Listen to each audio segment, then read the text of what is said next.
Selamat pagi rekan-rekan semua. Berjumpa lagi dengan saya, Pak Agung. Salam Lentera Hukum.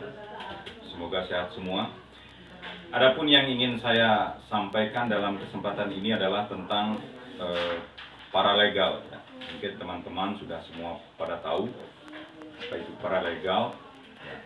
Tetapi saya ingin memberikan gambaran yang lebih sehingga kita lebih memahami apa itu paralegal dan bagaimana seharusnya kita melakukan bantuan hukum kita sebagai seorang paralegal, seperti itu. Jadi rekan-rekan, ya, ingin saya sampaikan bahwa apa yang saya sampaikan ini adalah merupakan sebuah pendapat hukum, pandangan hukum, ya, bukan berarti sebuah kebenaran yang mutlak.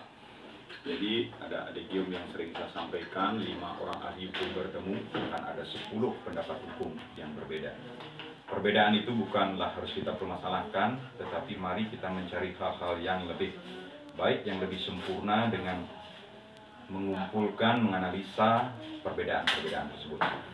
Langsung saja ke permasalahan, yaitu paralegal. Sebelum melangkah apa itu paralegal pada zaman sekarang, pada dewasa ini, perlu saya sampaikan bahwa paralegal itu sudah ada sejak dahulu ya di Indonesia.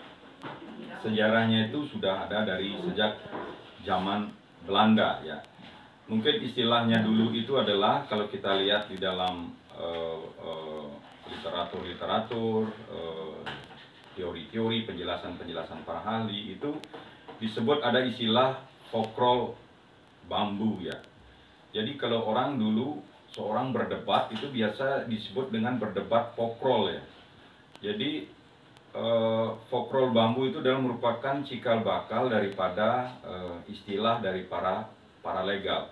Fokrol itu berasal dari pengindonesiaan ya, bukan terjemahan, pengindonesiaan daripada bahasa Belanda, yaitu procesiur ya, yang artinya pengacara. Mungkin karena bahasa procesiur itu di Indonesia kan, jadilah dia fokrol ya. Nah, terus kenapa ada bambu di belakangnya? Karena bambu zaman itu adalah merupakan tanaman yang ada di seluruh desa-desa di Indonesia. Mungkin salah satu jenisnya itu. Dan bambu pun itu ada berjenis-jenis ya. Ada bambu tali, bambu petung, dan bambu-bambu yang lainnya ya. Ada bambu ampel dan sebagainya.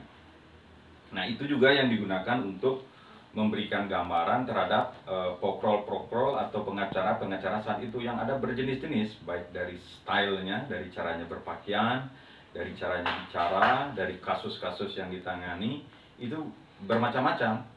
Ada yang pakai anting, ada yang pakai topi, ada yang pakai jas dan sebagainya. Intinya pada saat itu para pokrol tampil dengan pakaian perlente untuk menarik masyarakat sehingga mau menggunakan jasanya, seperti itu.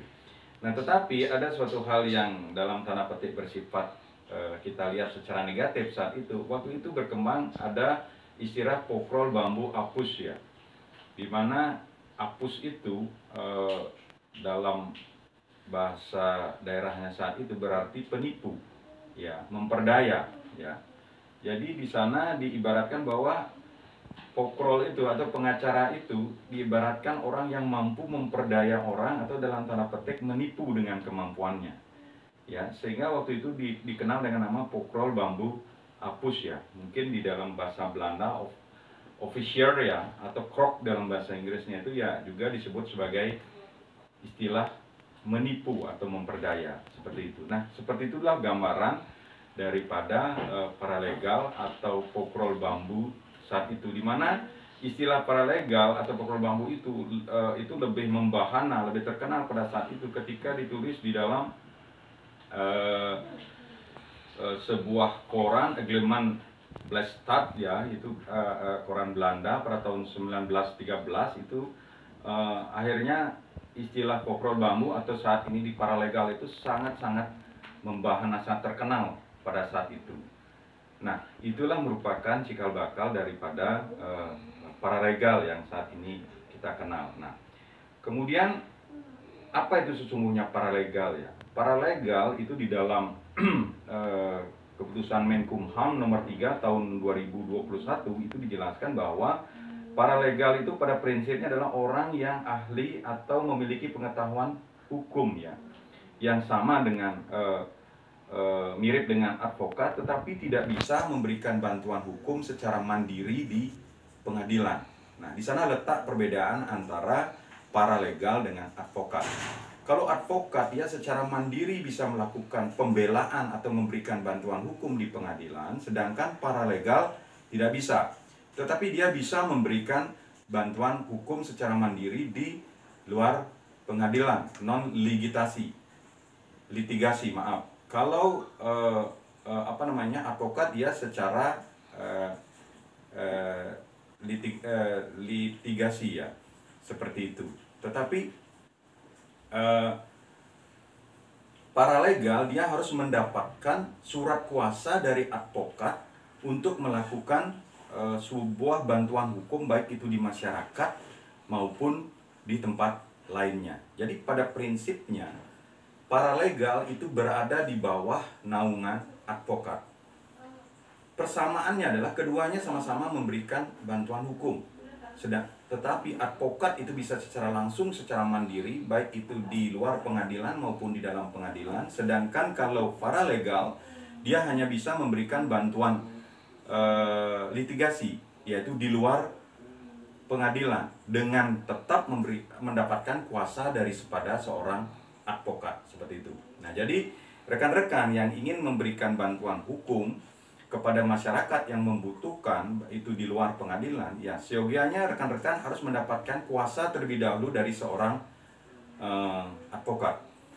Nah, jadi jika teman-teman nanti menemui sebuah kasus hukum, kemudian secara hati nurani tergerak untuk memberikan bantuan hukum dengan menggunakan jasa paralegal yang rekan-rekan miliki, rekan-rekan bisa mencari kuasa dari seorang advokat. Apakah jasa dari saya, dari teman-teman yang lain yang sudah menyandang profesi sebagai advokat, sehingga keinginan saudara untuk meringankan beban orang atau memberikan bantuan hukum kepada orang yang membutuhkan itu tidak terhalangi. Nah, jadi kesimpulannya saya sampaikan bahwa paralegal tetap bisa memberikan bantuan hukum kepada masyarakat dengan kuasa dari seorang advokat. Paralegal bisa memberikan bantuan hukum litigasi, jadi di luar pengadilan. Dia tidak bisa memberikan bantuan hukum secara litigasi atau di dalam pengadilan. Dia hanya bisa memberikan bantuan hukum secara non litigasi, yaitu di luar pengadilan. Apakah dia bisa mendampingi seorang advokat di pengadilan? Bisa jika dibutuhkan oleh seorang advokat. Mungkin dia sebagai staf ahlinya, sebagai pembantu administrasinya di dalam pengadilan, seperti itu. Nah, jadi rekan-rekan, itu dulu gambaran kita tentang paralegal, tentang sejarah paralegal. Jadi untuk rekan-rekan yang mau berkiprah sebagai paralegal bisa mengambil langkah-langkah seperti tadi. Kami sebagai seorang advokat siap membantu untuk kemajuan rekan-rekan semua. Salam dari Bali, salam Lentera Hukum. Terima kasih.